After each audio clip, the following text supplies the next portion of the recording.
चलिए जानते हैं आज के देश और दुनिया के महत्वपूर्ण 20 बड़ी खबरें सिर्फ 5 मिनट में। पर अभी तक आपने इस वीडियो को लाइक नहीं किए हैं तो लाइक कर लीजिए, चैनल पे नए हैं तो चैनल को सब्सक्राइब कर लीजिए। तो चलिए वीडियो को स्टार्ट करते हैं। बीजेपी के 5 पार्षद हुए कांग्रेस में शामिल, पूरी जानकारी आपको विस्तार से देंगे, वीडियो को अंत तक जरूर देखें। बता दें कि मुख्यमंत्री मनोहर लाल के भिवानी प्रवास से पहले भाजपा को भिवानी में झटका लगा है। कांग्रेस के वरिष्ठ नेता कल्लू भट्टू के साथ नगर परिषद के पूर्व उपाध्यक्ष एवं नगर पार्षद प्रदीप कौशिक समेत 5 पार्षदों ने भाजपा छोड़कर नई दिल्ली में कांग्रेस की वरिष्ठ नेता एवं विधायक किरण चौधरी व पूर्व सांसद श्रुति चौधरी के समक्ष कांग्रेस में शामिल होने की घोषणा कर दी। विधायक किरण चौधरी ने कहा है कि पार्टी में शामिल हुए सभी नगर पार्षदों को पूरा मान सम्मान दिया जाएगा। वार्ड 20 के पार्षद प्रदीप कौशिक ने कहा है कि कांग्रेस एक ऐसी पार्टी है जिसमें सभी वर्गों को पूरा मान सम्मान मिलता है। आम आदमी की आवाज को भाजपा की सरकार दबाने का कार्य कर रही कांग्रेस की नीतियों से प्रभावित होकर ही उन्होंने कांग्रेस में शामिल होने की घोषणा की है। कांग्रेस में शामिल होने वाले में जयवीर सिंह रांगा पार्षद वार्ड 14 और वार्ड 13 के पार्षद कमलेश भी शामिल हैं। आपको बता दें कि यहाँ तक बात नहीं रुकती, यहाँ पर आपको एक बार फिर से कांग्रेस का समर्थन जो है बढ़ता जा रहा है। इससे लग रहा है कि भाजपा की नैया अब डूबने वाली है। कांग्रेस एक बार फिर से उभर कर सामने आने वाला है। देश की एक बड़ी आबादी कृषि क्षेत्र से अपनी आजीविका कमाती है। दिन रात मेहनत करके अन्न का उपजाया जाता है।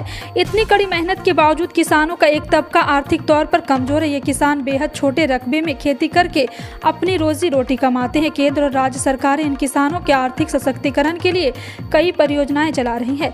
इन योजनाओं में शामिल है पीएम किसान सम्मान निधि, जिसमें 6,000 रुपये की किस्त दी जाती है। लेकिन आपको बता दें कि झारखंड सरकार ने भी एक ऐसी ही स्कीम चलाई जिसके तहत 5,000 रुपये का अनुदान मिलता है। केंद्रीय चुनाव आयोग ने दिल्ली में बुधवार को प्रेस कॉन्फ्रेंस की और कर्नाटक विधानसभा की 224 सीटों के लिए चुनाव तारीख का ऐलान कर दिया। चुनाव आयोग ने कहा है कि राज्य में 13 अप्रैल को नामांकन के लिए दिशा निर्देश जारी किए जाएंगे। 20 अप्रैल को नामांकन दाखिल करने की अंतिम तिथि होगी। 21 अप्रैल को नामांकन पत्रों की जाँच की जाएगी और 24 अप्रैल तक नामांकन वापस लिए जाएंगे। फसलों का सही ढंग से भंडारण उतना ही जरूरी है जितना उपज सही तरीके से उत्पादन करना, क्योंकि कई बार फसल कटाई के बाद लगातार खेतों में पड़े ही सड़ जाती है फसलें। इससे किसानों को काफ़ी नुकसान भी होता है। इसलिए किसान को चाहिए कि फसलों को कटाई के बाद उचित प्रबंधन के लिए तुरंत भंडार गृहों में भेज दिया जाए। हालांकि ये भंडार घर गाँव के पास ही बनाए जाते हैं जहाँ किसान को अपनी फसल की सुरक्षा की जाती है। भंडारण इकाई भी खोल सकती हैं और इसके लिए सरकार 50% सब्सिडी भी दे रही है। जानकारी के लिए बता कि राजस्थान सरकार ने प्याज भंडारण के लिए नई योजना को मंजूरी दे दी है, जिसके तहत राज्य के 10,000 किसानों को 2,550 भंडारण इकाई स्थापित करने के लिए 87.50 करोड़ रुपए का अनुदान दिया जाएगा।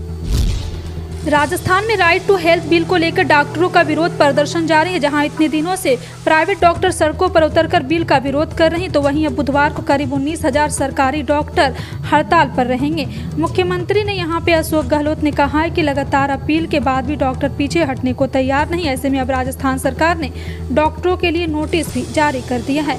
बता दें कि निजी डॉक्टर के बाद अब सरकारी डॉक्टर के सामूहिक अवकाश ने स्वास्थ्य व्यवस्था को चरमरा दिया है।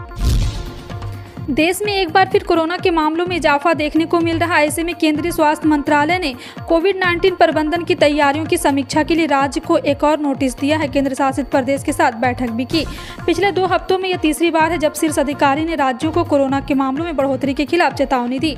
अब लोगों के मन में सवाल उठने लगे हैं कि क्या एक कोविड-19 का प्रकोप है? अगर है तो स्थिति कितनी भयावह होने वाली है।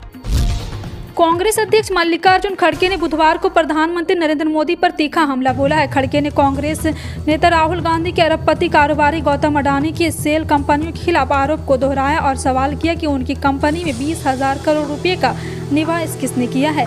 न्यूज से एएनआई की बात करते हुए खड़गे ने कहा कि भ्रष्टाचारी वे खुद हैं। पीएम मोदी के खिलाफ वो बोल रहे थे। जिन लोगों ने देश को लूटा उन लोगों की ये कुछ नहीं बोल रहे हैं। उनको खिलाफ कोई जाँच भी नहीं हो रही है।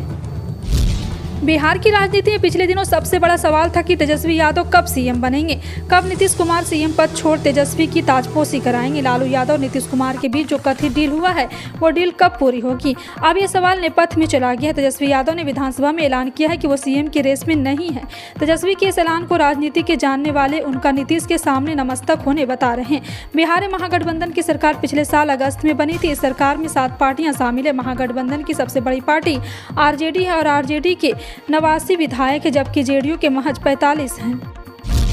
मध्य प्रदेश के सीएम शिवराज सिंह चौहान इन दिनों राज्य में चुनाव को लेकर लोगों के बीच मजबूत पकड़ बनाने के लिए अलग अलग शहरों का दौरा कर रहे हैं। इसी सिलसिले में सीएम शिवराज सिंह चौहान सलकनपुर पहुंचे। यहां पे उन्होंने लाडली बहना योजना का फॉर्म भरवाया। सीएम ने फॉर्म भरवाने में लगे कर्मचारियों के आभार व्यक्त किया। उन्होंने कहा कि इस योजना से बहनों को मदद के लिए किसी के आगे हाथ फैलाने की जरूरत नहीं पड़ेगी। सरकार राज्य में बहनों के लिए काम कर रही, हर गाँव में योजना का फॉर्म भरवाया जाएगा। सहारा सेवी विवाद के 24,000 करोड़ के फंड पर सुप्रीम कोर्ट ने सरकार की याचिका को मंजूर कर लिया है। दरअसल सरकार ने सुप्रीम कोर्ट में याचिका दायर की थी कि याचिका में सरकार ने कहा था सहारा सेवी के 24,000 करोड़ के कुल फंड में से 5,000 करोड़ का आवंटन तुरंत किया जाए ताकि सरकार निवेशकों को उनका पैसा लौटा सके। अब सरकार की याचिका मंजूर होने के बाद करीब 1.1 करोड़ निवेशकों को उनका पैसा मिलने का रास्ता साफ हो गया है। वहीं सहारा के लिए मुसीबतें भी खड़ी हो गई हैं। फिलहाल आपका इन सभी खबरों पर क्या कहना है, कमेंट सेक्शन में टाइप करके जरूर बताएं। इसी तरह की पल पल की अपडेट जानने के लिए जुड़े हैं आप अपने NTS न्यूज चैनल से। मिलते हैं अगली बड़ी खबर में, तब तक के लिए जय हिंद।